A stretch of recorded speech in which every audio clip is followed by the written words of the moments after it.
Hello, everyone, and welcome. This is Dr. Michael Greger coming to you live from my treadmill, which I am now turning off since we got so many complaints last time. I try to role model healthy behavior, but at the same time, don't want to make anybody seasick.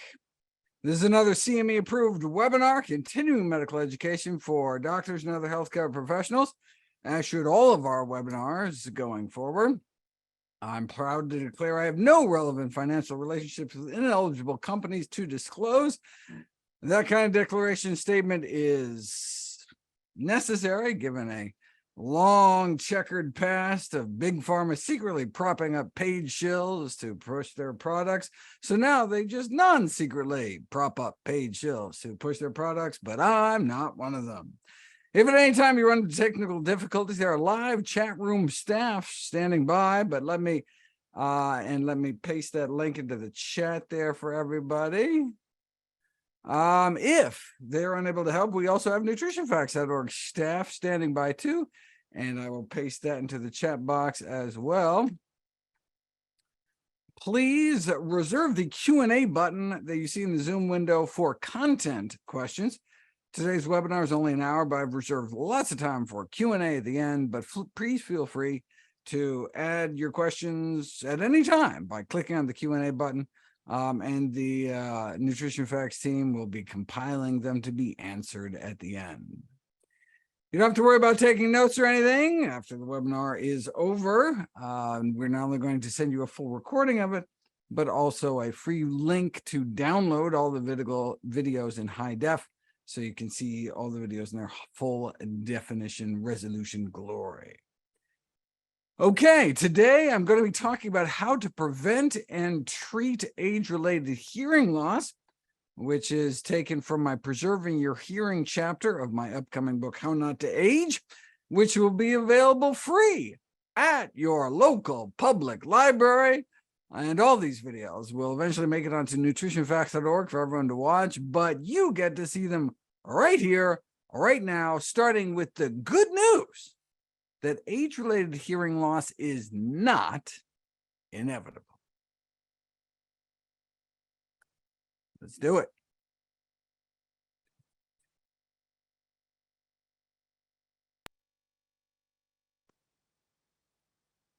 It was discovered that there were rural populations. In the United States, age-related hearing loss affects about a quarter of those in their 60s, more than half of those in their 70s, and 80% of those in their 80s. More than 95% of centenarians have been found to have severe hearing loss. Because of impaired communication, this may lead to social isolation, loneliness, and depression. It may even threaten one's life due to an associated increase in motor vehicle accidents. What can we do to prevent age-related hearing loss? It's said to be a natural part of the aging process, but that's what we used to think about pathological conditions like high blood pressure. The vast majority of people eventually develop hypertension, just like the vast majority of people eventually lose their hearing, so it must just be an inevitable consequence of growing old, right? But then it was discovered that there were rural populations living in Africa and Asia that ate and lived healthier that didn't experience an inexorable rise in blood pressure as they aged. So it appeared hypertension was more a lifestyle choice than an aging effect, and the same may be true for hearing loss. The Maban tribe, living in the Sudanese desert, was found to retain their hearing into old age. Other studies on isolated native populations found that exposure to modern civilization appeared to undercut their hearing advantages. What is it about our modern world that appears to be leading to a loss of hearing as we grow older? Age-related hearing loss is a result of the premature death of the sensory hair cells in our inner ear, which turns vibrations to electric signals to the brain. Once they're lost, they don't grow back, so prevention is critical. The question is, what's killing them? A study of more than 2,000 twins found that the heritability of age-related hearing impairment was only 25%, so most of risk is due to non-genetic influences. Risk factors include repeated exposure to loud noises, smoking, and ototoxic or hearing-damaging medications. Noise exposure early in life appears to render the inner ear more vulnerable to aging. Animal studies suggest exposure to low-level but constant noise over 60 decibels may also be harmful. This has not been demonstrated in humans, but if you use a white noise generator to sleep, it can't hurt to check that it's under 50. Medications known to be ototoxic include aminoglycoside antibiotics like streptomycin, amikacin, neomycin, kanamycin, which are among the highest risk medications for hair cell toxicity, but NSAIDs, anti-inflammatory drugs like aspirin, ibuprofen, and naproxen, and loop diuretics, for example furosemide, sold as Lasix, have also been linked to progressive hearing loss. However, the key to the preservation of old-age hearing of the Mabon tribe may be their diet. The reason the Mabon researchers concluded that their diet likely accounted for their lack of age-related hearing loss is because they also appeared to lack something else— coronary artery disease. What kills more of us in the industrialized world than anything else doesn't appear to touch them at all. Their blood pressures are also perfect their whole lives, at about 110/70 into their 70s, while we, on average, become hypertensive, exceeding 130/80, starting in our 40s. And no wonder. Their diet is almost free of animal protein and centered around whole grains. So they suggested, in addition to the absence of loud noise, that atherosclerosis, clogging the small blood vessels feeding their inner ears, may be the underlying cause of age-related hearing loss in most of the rest of the world. But you don't know until you put it to the test, which I'll cover next, after dealing with a supplement shown to slow age-related hearing loss.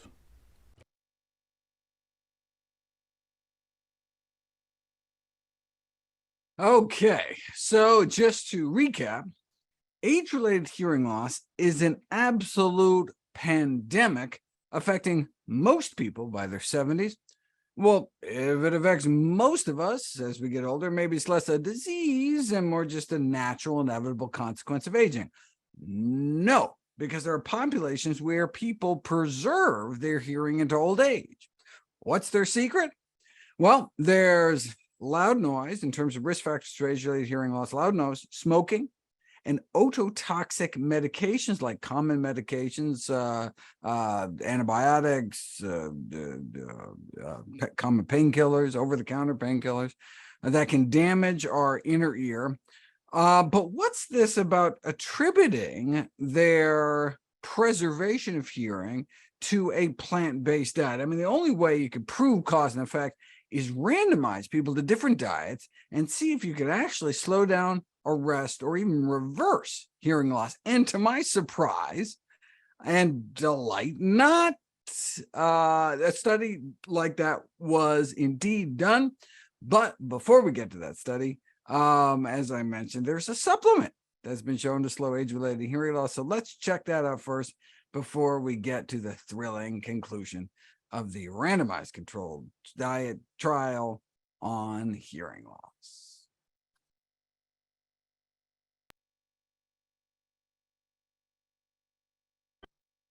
Healthier diets are associated with a significantly lower risk of hearing loss, and for all three diet quality scoring systems these researchers used, avoidance of meat was most strongly associated with lower risk. The Mabon from my last video, who preserved their hearing into old age, ate little meat, but also weren't eating sugary junk, explaining their almost total absence of dental cavities. A high glycemic diet of refined carbs is also associated with developing age-related hearing loss. If it's the blood sugar spikes, that would explain why diabetics and pre-diabetics are also at higher risk. Even among whole grains, sorghum, which is the center of the Mabon diet, has a particularly low glycemic index due to its resistant starch content, causing about a 25% lower rise in blood sugar compared to whole wheat. Impaired blood circulation may also explain how noise damages the inner ear, as loud noises cause constriction of the accompanying blood vessels. This may also help clarify the link between obesity and hearing loss. Excess weight may just be a proxy for unhealthier diets, but the pro-inflammatory state of obesity can itself lead to vascular dysfunction. Measures of systemic inflammation seem to directly correlate with age-related hearing loss, as do measures of oxidative stress. In my video on brain inflammation, I introduced the antioxidant defense activator NRF2, called Guardian of Health Span and Gatekeeper of Species Longevity. Those born with a genetic variant NRF2 that doesn't encode as well are significantly more likely to develop impaired hearing, implicating the role of free radicals in the process of hearing loss. You can look into the back of people's eyes and measure the amount of macular pigment, the lutein and zeaxanthin antioxidants concentrated in greens, and correlate that with superior hearing. The population data on antioxidant intake and hearing loss is mixed, though. Take vitamin C, for example. Some studies show that higher vitamin C intake is associated with better hearing, but others failed to find any significant connection. The only way to tell if antioxidants help or not, you know the drill, is to put them to the test. Adding antioxidants to the diets of rats seems to help prevent age-related rat hearing loss, but doing the same thing in mice doesn't appear to help. The most exciting preclinical data may be a study in which aged rats randomized to added blueberries looked like they had a reversal in hearing deficits, in fact ending up better than the young rats. Wait, I thought hair cells don't regenerate. Our ability to hear doesn't just have to do with our ears, but our brain. As we age, our auditory cortex in the temporal lobe of our brain loses some of its ability to discriminate and understand speech, even in a quiet environment. We don't just need to sense sounds, but make sense out of them. That's where blueberries seem to come in, reversing the age-related cognitive deficits in auditory processing. But what about in people? There are studies lacking control groups that documented improvements in hearing loss, giving people antioxidant supplements like vitamins A, E, C, and alpha-lipoic acid. But when properly put to the test in a randomized double-blind placebo-controlled trial of a whole list of antioxidants, the supplements flopped. No effect on any of the measured hearing aspects. Is there any supplement that's been shown to help with hearing in older adults? Yes. Folic acid, the supplement form of folate found concentrated in beans and greens.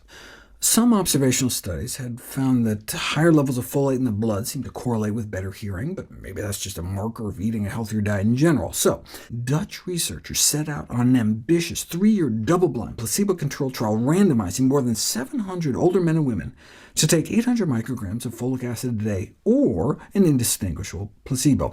Excitingly, those who had been taking the folic acid suffered significantly less decline in hearing at speech frequencies.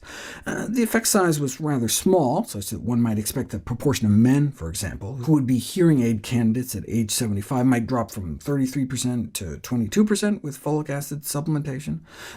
Also note the study was done in the Netherlands, where at the time the food supply was not fortified with folic acid. In the US, where folic acid fortification has been mandated in refined grain products for decades, it's unclear how much additional benefit supplements might add. Regardless, the healthiest sources are dark green leafy vegetables and legumes. A cup of cooked lentils has 90% of adult daily needs.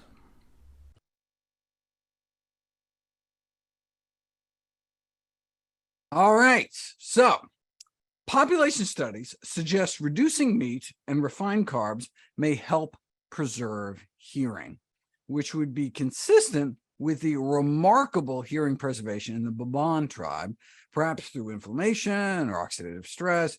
But when antioxidant supplements were put to the test, they didn't seem to work. Now, whole foods packed with antioxidants like blueberries worked to reverse hearing loss in rodents, but have yet to be put to the test in people. However, you can put them to the test yourself by eating berries every day, part of Dr. Greger's Daily Dozen, free app on iPhone and Android. Check it out. Anyway, higher folate levels in the blood were also associated with better hearing, but maybe that's just a proxy for greens intake, because higher levels of greens pigments like lutein, zeaxanthin in people's eyes were also associated with better hearing. It's really only one way to find out, and indeed that multi-year double-blind placebo-controlled trial found that those not getting enough folate randomized to folic acid had smaller declines in hearing loss. Okay, what about reversing hearing loss, though? What about treating the purported cause? The theory that atherosclerosis, clogging the small vessels feeding your inner ears, may be the underlying cause of age-related hearing loss. Let's see what happens when we randomize people to different diets.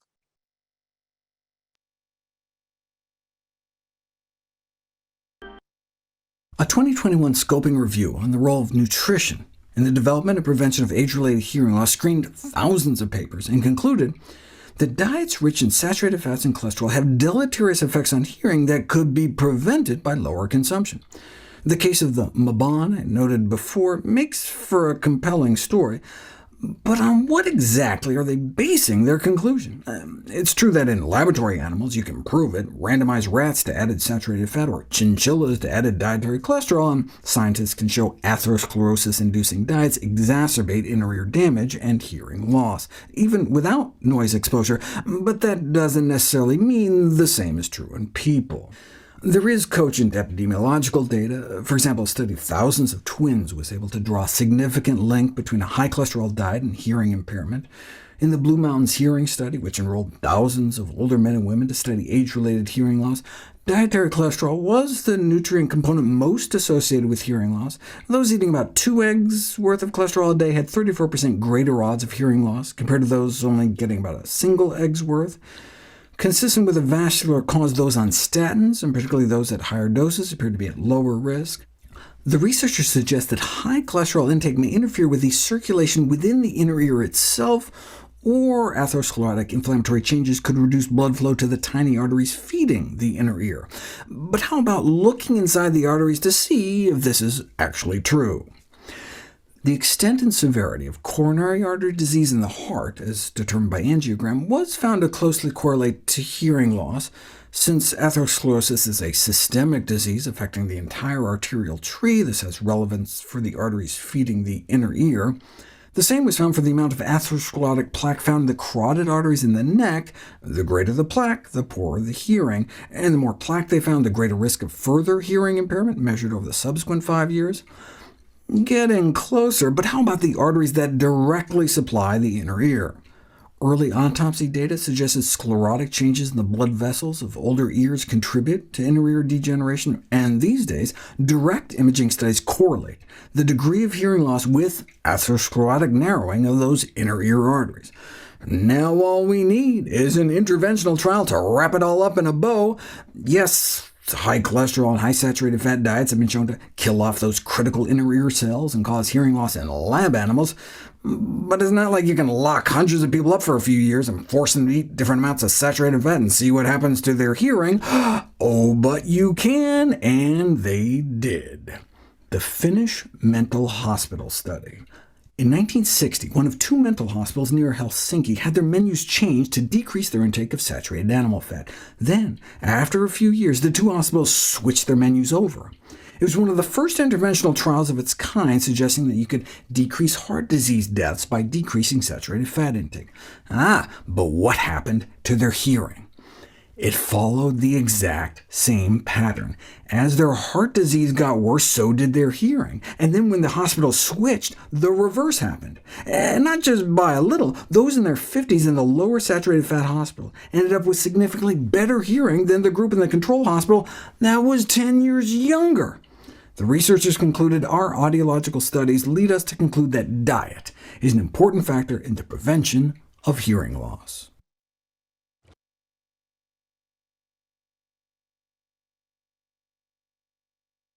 Well, that's good news. Reducing your saturated fat and cholesterol intake, which essentially means cutting down on your intake of meat, dairy, junk, and eggs, has been shown to improve age-related hearing loss. So just like we can dissolve the plaque away in our arteries to reverse heart disease by eating healthier, and reverse peripheral artery disease and improve blood flow to our pelvis, into our brain, and throughout our body, we can also apparently open up the inner workings of our inner ear. All right. As I said, lots of time for Q&A. I'm happy to talk about anything that I addressed today, or related topics like hearing aids or whatever you want to talk about. Let me just give Nutrition Facts staff 5 minutes to compile the most commonly asked questions, and then I will be right back. All right, lots of questions coming in. Let's see how many we can get to. We should have lots of time. First question on the list: what are the first early signs of hearing loss?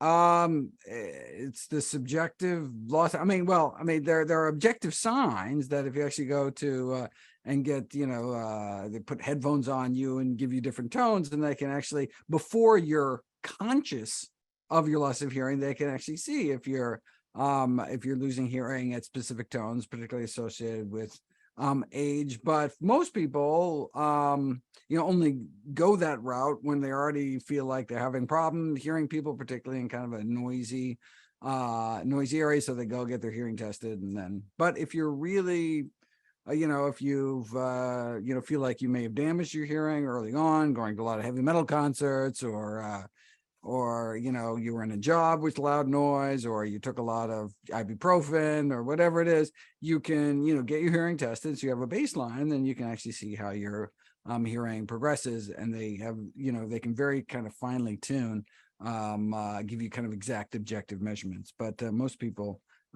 just suffer subjective hearing loss, and as a symptom rather than a sign. Okay, next question. What do I think of ear crystals as a problem for hearing? I have no idea what you're talking about. I've never heard of ear crystals. Yeah, sorry, don't know what you mean. But we may have time for you to clarify your question, because we have so much time for questions. So if you want to re-ask that question, yeah, sorry. I mean, yeah, I don't know. There's a condition called gout where you can get like uric acid crystals in your like earlobes, but I'm not sure what you're talking about. Some kind of inner ear crystal problem. It's not something I'm aware of. What can be done to reduce tinnitus is the next one. Not something I focused on for the aging book, but I've looked into it in the past. A friend of mine suffering, and so I looked into it. The reason there isn't a video on NutritionFacts.org is because there's just not good data. So I try to make videos with some kind of actionable content. Sometimes it's something just so interesting that I just want to do a video about it. But I want to, one of the criteria is I want it to be practical. I want something you actually do. And so there just wasn't good data. But I remember I found there was a study. There was an open label controlled study of using Korean red ginseng. I believe, if I remember correctly, it's 3 grams a day. I forgot how many weeks. It was like 60 people.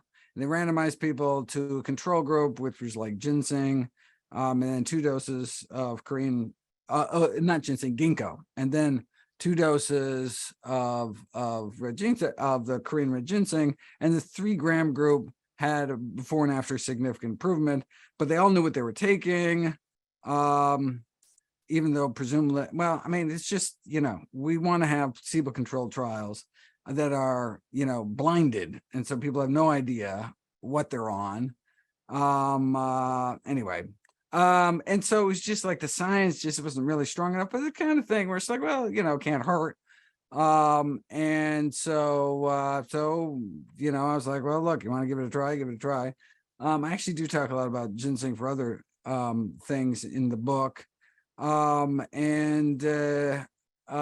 did not seem to help his tinnitus. Though interesting, he did actually stay on it because of a kind of a positive side effect, which has to do with pelvic blood flow. That's what Korean ginseng is known for most. And so anyway, stayed on it, but I don't think it helped his tinnitus. Anyway, okay, next up. Is it possible to tell the difference? But I'll keep an eye out. It is and if there's anything about diet and tinnitus, I'll do it. Okay. It's possible to tell the difference between tinnitus hearing loss due to medication and age-related hearing loss. Well, tinnitus, you get this ringing in the ear. And so if you don't have ringing, then by definition, you don't have tinnitus. And so medication can certainly cause tinnitus and can cause non-tinnitus hearing loss. But the way you tell the difference is because you have ringing or not. What is the best method for home ear cleaning, like earwax removal? Oh, that is something I have a whole section on in the book. In fact, let us pull it up and actually look at the actual manuscript, which is under final review right as we speak. And so I'm going to actually put it up on the screen, and we can go through the earwax section. How about that? And you can be one of the first people on the planet to actually see how not to age. All right. Let's share. There it is. Okay, can everybody see this? Here we go. How to reduce earwax induced hearing loss. It's right here. Okay, I'm hoping everybody can see this. Okay. So let's just go through this. I mean, it's just a couple minutes. Okay, here we go. One of the most common reversible causes of hearing loss is earwax buildup. It's normal, and don't do anything. And if it's not causing symptoms, leave it alone. It's there for a reason. And it doesn't really start causing problems until like 80% of the ear canal is closed. So even if you see a lot of earwax, don't do anything unless you actually affecting your hearing. Ironically, hearing aids are a risk factor for excessive earwax, as is anything you put in your ear, like earplugs, because it stimulates earwax glands, because it like irritates it, and it's like, get rid of this. For further irony, so too may cotton tip swabs, like Q-tips, that as many as 2/3 of people use to clean out their ears. So you may think you're making things better by swabbing out ears, but you may actually be making things worse. In fact, just the removal of the protective wax can leave your ear canals dry, itchy, and achy, or even lead to Q-tip otalgia, a term coined in the Journal of the American Medical Association to refer to an ear pain syndrome caused by contact swabs. You shouldn't need to clean your ear canals out at all, because the wax should make it out on its own, because ears are self-cleaning. How cool is that? The lining of your ear canal grows outward from your eardrum, so secreted earwax and any dirt it's trapped is conveyor belted out. How cool is that? However, that self-cleaning mechanism can fail in as few, and well, depending on your perspective, 1 in 20 younger adults, and as many as 1 in 3 older adults, and you can actually get that excessive or impacted earwax. Though most actually may not even be aware of it. 70% of those surveys who had both ears completely blocked with wax thought their hearing was fine. But then when their ears were clear, they were like, whoa, oh my God, maybe my ears were not fine. Cleaning out impacted wax can also improve symptoms of ear irritation, pressure, fullness. All right, what's the best way to do it? Okay, Q-tips and other cotton tip swabs, no. Pushing anything into the ear canal can end up making things worse. You can push the wax even further in, traumatize the canal, abrasions, infections, even go through your eardrum. Very rarely. There was even a case report of a cotton swab causing a brain abscess and killing the person. Fatal meningitis. Though the fact that they found wood splinters suggests that the tip broke off their ear, so I don't know what they were doing, but not good. Anyway, don't do it. Cotton swab packaging already cautions users against ear canal insertion, but perhaps warning labels should be even clearer. Wrote one clinical medical officer: do not go near your ear hole or avoid the ear altogether. Anyway, okay. What about wax removal ear drops? There are a dozen different formulations on the market, and how funny is this? Not a single one works any better than any other one, or even better than just water, like water out of the tap. So you're paying for nothing. But 5 days of treatment does clear earwax in about 1 in 5 cases, compared to only 5% clearing on its own within that time frame. And at the very least, ear drops may be able to soften wax before bulb syringe irrigation. So you could just use water for earwax drops. Anyway, what is this about the whole bulb syringe irrigation? Dun, dun, dun, dun. We're almost done here. Also called ear syringing. Irrigation involves flushing out flushing out wax. Say that 5 times fast. With a low pressure jet of warm body temperature water. It works up to 70 to 90% of the time. That's pretty good. And if it doesn't, clinicians have these fancy devices to manually remove wax under direct observations, like a little funnel. They go in, they can actually see the wax and take it out without hurting you. It shouldn't be necessary, but you can do this irrigation at home. Those randomized use a bulb in the comfort of their own home, 50% success rate. So it's not as good as when the doctor does it, but that's pretty good. And armed with this knowledge, we're significantly less likely to subsequently require in-office irrigation. So once they got good at it, they didn't need to go to their doctor. Significant complications only happen in approximately 1 in 1,000, so it's pretty safe. But do not use an oral water jet. There are scientific papers with titles like Catastrophic Otologic Injury from Oral Jet Irrigation of the External Auditory Canal. Even at 1/3 power, water picks have been shown to perforate the eardrums of fresh cadavers. You know, when you donate your body to science, maybe what they're doing to it is sticking a water pick in your ear and see what happens. Those who insist on violating this important proscription, meaning don't do it, should at the very least choose the lowest setting, use a tip with multiple orifices, and make sure the water stream is directed only against the walls of the ear canal, never straight back to the eardrum. But I still strongly caution against it. So don't do it. But anyway, just the bulb can be effective even when tried at home. All right. You just saw a section of How Not to Age. How cool is that? The book will be out in December. I can't wait for everyone to read the whole thing.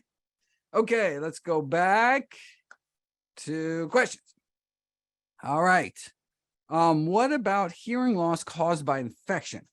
For those with mixed conductive and nerve hearing loss, are there different strategies or suggestions for each kind? Is there a difference in dietary supplements for conductive or neural hearing loss? And so, you know how I said in one of the videos how there's really kind of two components to hearing, to understanding speech. And that is, one is like the physical, like the capture mechanism, like little microphone in your ear, these little hair cells that can be destroyed by all sorts of things like the medications and the loud noise, blah, blah, blah, right? But that's just a microphone. So you screw the microphone up, you're screwed, right? Okay. But the microphone is connected through the auditory nerve to the auditory cortex, part of your brain that deciphers. So it's getting little electrical signals, just like a real microphone converts sound to electricity, and the electricity goes into your computer, right? And so the same thing, sound to electricity in the inner ear, then it goes to the computer, which is in your brain, and then the computer it's getting all these little electric signals and has to convert that into like, oh, that's Aunt Jane. That's amazing, and understands what's going on. Okay, so you can have problems at either end. The microphone can be broken, or, you know, the microphone can work fine, but if the microphone isn't connected to something that's interpreting the microphone signals, you're not going to get anything. And same thing, your brain could be perfect, or vice versa, obviously. Okay. And so we don't know why the hearing improved by putting people on a healthier diet. So if we kind of look at like the blueberry studies with the rats, maybe it's just you're improving your brain function and has nothing to do with the inner ear. Or if we're looking at those like autopsy studies of people, or those cool fancy scans where it seems like where we're correlating hearing loss to the clogging of the little vessels that feed, not so much the auditory cortex, but the little inner ear, then it's like, wow, maybe we're actually fixing the microphone. Either way, you know, healthier diet is our best bet to improve both brain function and potentially getting, you know, oxygen to the inner ear and getting rid of waste products. Though we, you know, it's we're not sure exactly what's going on in terms of the mechanism. Can dietary or supplement factors reverse Meniere's or infections that are not treated earlier in age that contribute to person's hearing loss? So Meniere's is kind of an inner disorder where you can get dizzy and some other symptoms. And so it was never been tested. We never take people with Meniere's or ear infections, as far as I know of, and put them on different diets and see if it helps. But if it is, you know, as an inner ear disorder, we want to obviously support the inner ear health as much as possible. So clearing out those little blood vessels, getting blood to the inner ear can only help, right? And that's the nice thing about diet and lifestyle approaches, right?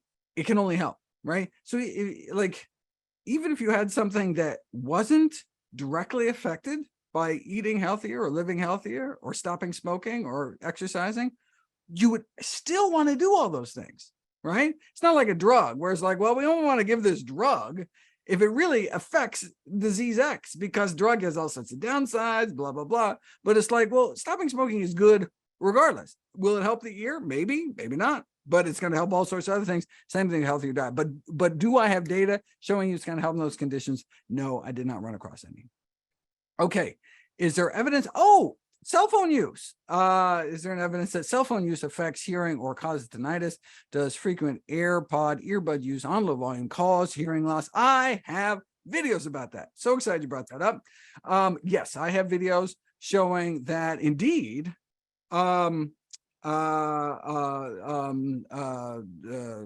phone use is associated with hearing loss. And you say, well, duh, it's just loud noises in your ear. But no, you can have hearing loss in the other side too, which suggests it's more kind of a effect of the electromagnetics rather than that loud noises in one side.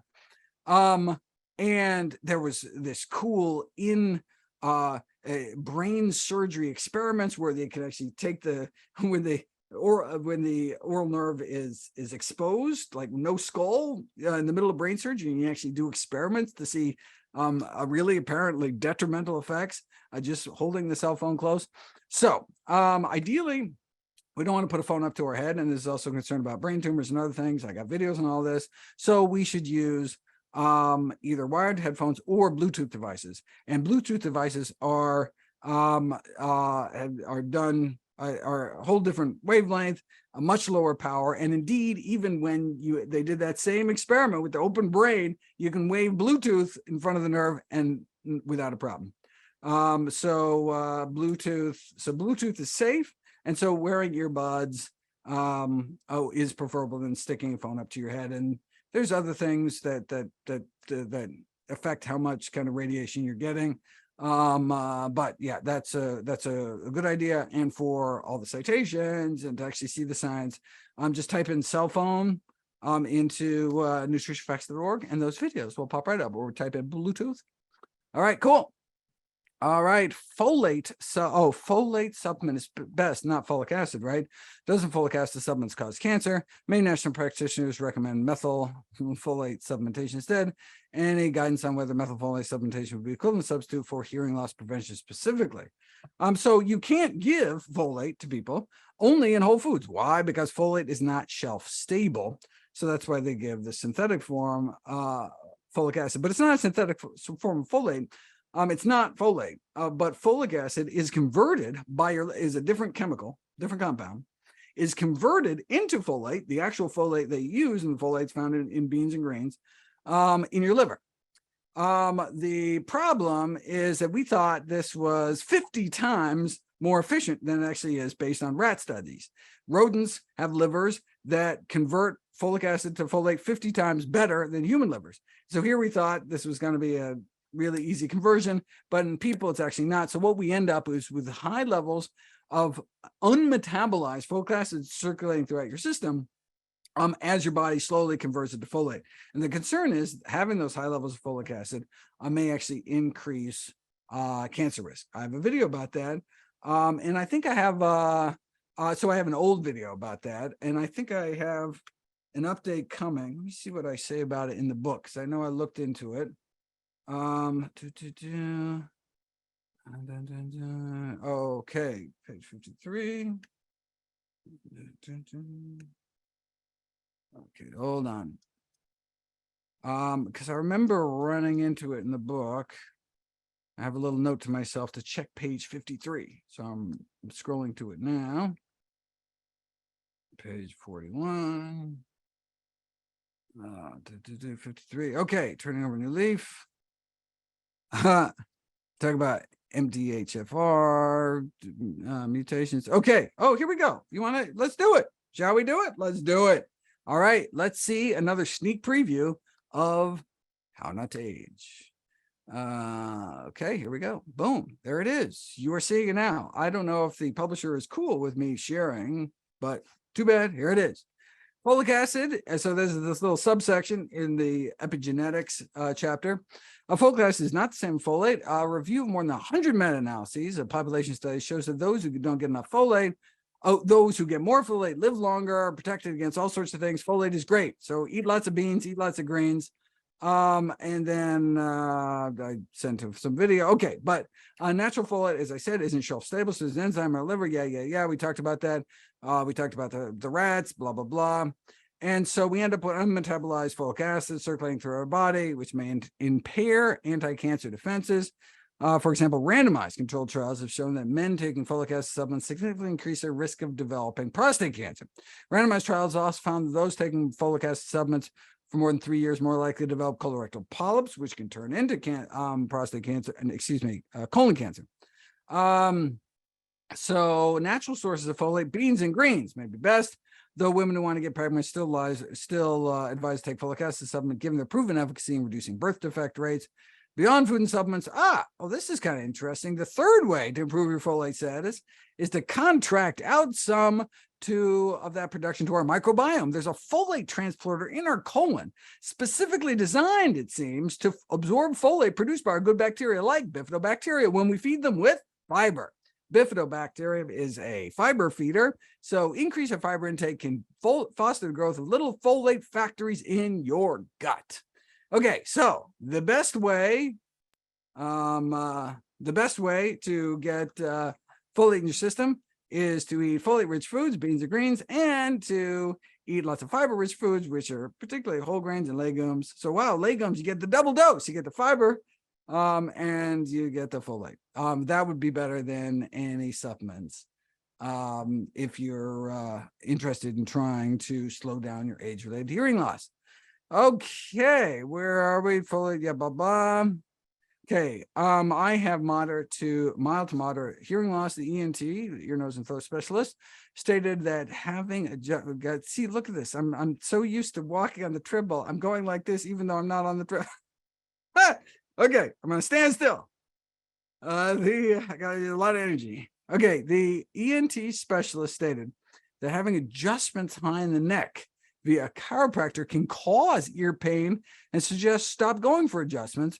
Wondering my take on chiropractors and secondarily chiropractors and hearing loss. I don't know about chiropractors and hearing loss. I did do a video talking about the chiropractors and what was it? Neck pain. There's one video. So I think, was it back pain? I don't know. You got to check it out. But I haven't run across anything on hearing loss and chiropractic. It's not something that I've looked into. So sorry, I cannot answer that question.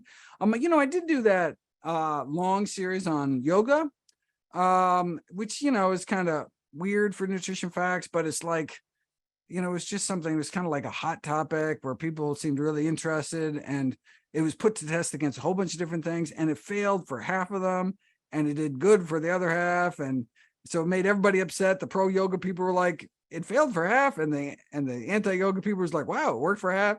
Maybe I could do a similar thing for chiropractors and see if, what it actually may help with, or acupuncture or stuff like that. If people are interested, let me know. I could delve into more of that kind of stuff, where it's kind of hard often to kind of understand the efficacy of some of these kind of alternative therapies, just because there's so much kind of noise and misinformation and overblown claims. And it's like, let's see what the studies actually say. That's what NutritionFacts.org is all about. Okay, what are the best kinds of hearing aids? Would using hearing aids prevent hearing loss? And do they provide a crutch that keeps my hearing from improving on its own? Oh, that's interesting. All right, ready for hearing aids? You want to have a hearing aid discussion? Let's do it. It's in my hearing. It's in the chapter. So by the end of this webinar, you'll have read the substantial part of the book. But that's great. That's awesome. No, actually, there's a lot more. Okay, so let's do this. Let's share again. Let's talk about hearing aids. I thought that's why I actually bought the manuscript up, because I thought there'd be a question about hearing aids. And so let's do it. Where are we? Here we go. Hearing aids for age-related hearing loss. Age-related hearing loss, also known as, I don't even know how to pronounce this, presbycusis, for old hearing, affects blah, blah, blah. Okay, we know about that. because of impaired communication, can lead to social isolation, loneliness, depression. That's not good. Even threaten one's life because of motor vehicle accidents. That's super not good. And okay, so what can we do about it? Hearing aids can help, though they appear to be vastly underutilized, with fewer than 1 in 6 hearing impaired older adults using them. Barriers include comfort, cosmesis, and cost, meaning comfort, how they look, and cost. Now, unlike countries like United Kingdom, where they provide hearing aids for free, for over half a century, they've been doing that. In the United States, these devices have been prohibitively expensive. Thousands of dollars. Can you believe that? Not covered by health insurance, but thankfully, the bipartisan over-the-counter Hearing Aid Act was passed in 2017, which gave FDA 3 years to allow sale for traditional outlets rather than doctors' offices or these specialty shops to increase competition, bring down costs. But boy, did they miss their deadline. But you can be excused because there was a pandemic. But of course, God, with the pandemic, people with impaired hearing really had problems. But thankfully, in part due to a presidential executive order, over-the-counter hearing aids finally hit U.S. shelves just recently, less than a year ago. How well do they work? Unlike oral rehabilitation, which is a collection of coping strategies such as lip reading, which have not been shown to be effective, hearing aids have been proven to be effective in improving the ability of adults with mild to moderate hearing loss to understand others and take part of it in everyday situations. Considered the first-line clinical management tool for those seeking help with hearing difficulties. Now, some of the complaints for those who've used hearing aids, like whistling tones from acoustic feedback, have been digitally reduced or eliminated with modern devices. So if you tried hearing aids and didn't like them, we are in a new, we have all sorts of wacky new technology these days. So give it another try. And then, it does may block the ear canal, and so it kind of changes your voice. And when you chew, it may be kind of weird. People like to think that correcting hearing with sound amplification is as straightforward as correcting vision with eyeglasses, but just because it's louder doesn't mean it necessarily means it's clearer. Remember, because of the brain, that's only half. The microphones only half. Insufficient benefits were actually one of the leading reasons why people with hearing aids don't wear them. But are the benefits beyond symptomatic relief that might change the cost benefit calculus. And then I talk about the use for cognitive decline beyond just hearing. Right. Oh, did I? Oh, yeah. I was like, oh, did I not share that? Okay. Can swimmer's ear hurt your hearing later on in life? Does not wearing earplugs while swimming laps harm your hearing? Does frequent water in the ear, like swimming, kill or damage the hair cells and cause hearing loss? The water actually does not get into the inner ear because you have an eardrum. If you actually looked into the ear, there's the external ear canal, and it ends with the eardrum, which should be watertight unless there's a hole in it. And so when you get water in your ear, it doesn't actually affect the inner ear at all. Now, if because of frequent water in the ear, you got like an ear infection, and it got really bad, then that could potentially have a problem. But swimming should not hurt your hearing. Is it safe to attend rock concerts if you wear earplugs properly? It depends on how loud the concert is and how good the earplugs are. So there's a lot of new silicone earplugs on the market, which are great because they're like reusable. Like they're not, like the foam earplugs. People typically use it only one or twice and they throw them away. And so the silicone ones, it's like, oh, great, you can reuse them, but they don't work as well. The dense foam earplugs, are much better at reducing. In fact, they're even rated in terms of decibel reductions. You want to get the ones that are really good at reducing decibels. If you look at like really high noise occupations, like those out on, the people that do the little traffic control, they have earplugs, and then they have like those ear muffs that go on top of the ear, because the earplugs only work a certain amount. So, really, I'm, you go to like, I think the loudest concert ever was a Who concert. It was like 130 decibels, something crazy like that. And so yeah, at that kind of decibel level, earplugs would not be enough. So yeah, but I guess if you showed up with the big, headphone earmuff thingies, you wouldn't be able to headbang as easily. That is a problem. Can hearing be improved with surgery for cholesteatoma? I remember that. How can we avoid cholesteatomas? This is something I learned about in medical school. I've never actually seen a case.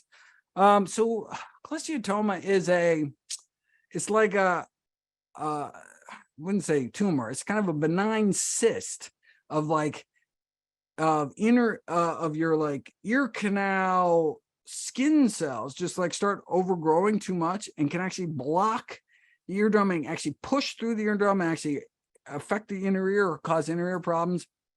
So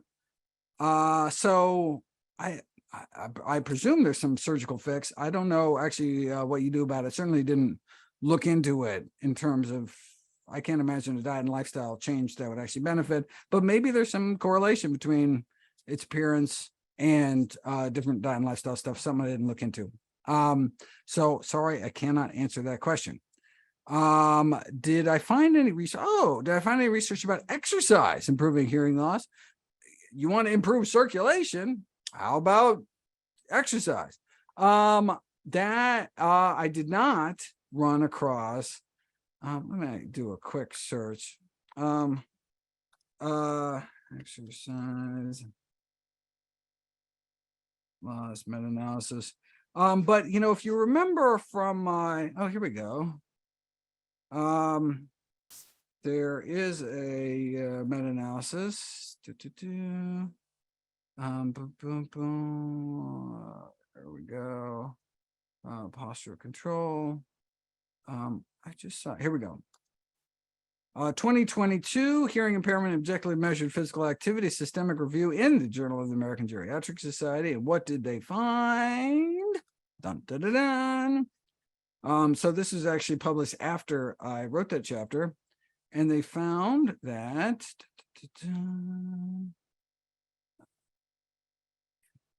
there have been 5 studies, and overall hearing impairment was associated with lower levels of physical activity. All right, so these were, what kind of studies were these? These were observational studies. Okay, so they found that people who exercised more had better hearing. So of course, so they weren't interventional studies, so it can't prove cause and effect. Of course, exercise is good for you anyway. So certainly give it a try. There is, just as a note of caution though, I did a video about how athletes like marathon runners can have more atherosclerosis, more clogging of the arteries in their neck and their hearts. You're like, wait a second, they're exercising all the time. Well, they're exercising so much that they're eating more calories, right? So, and what are their calories? If their calories are junk, saturated fat and cholesterol. So if they're eating, an extra Big Mac because they're an athlete, well, then they're just getting that much more cholesterol raising foods in their diet. And so that may explain why they have so much more. And so just because you're an athlete, it doesn't mean you necessarily have better blood flow in those little vessels. But you can have the best of both worlds by eating healthily and exercising. All right. Okay. Does drinking alcohol impact hearing? That is not something I ran across. Alcohol. Yeah, let me see if there's a meta-analysis out there.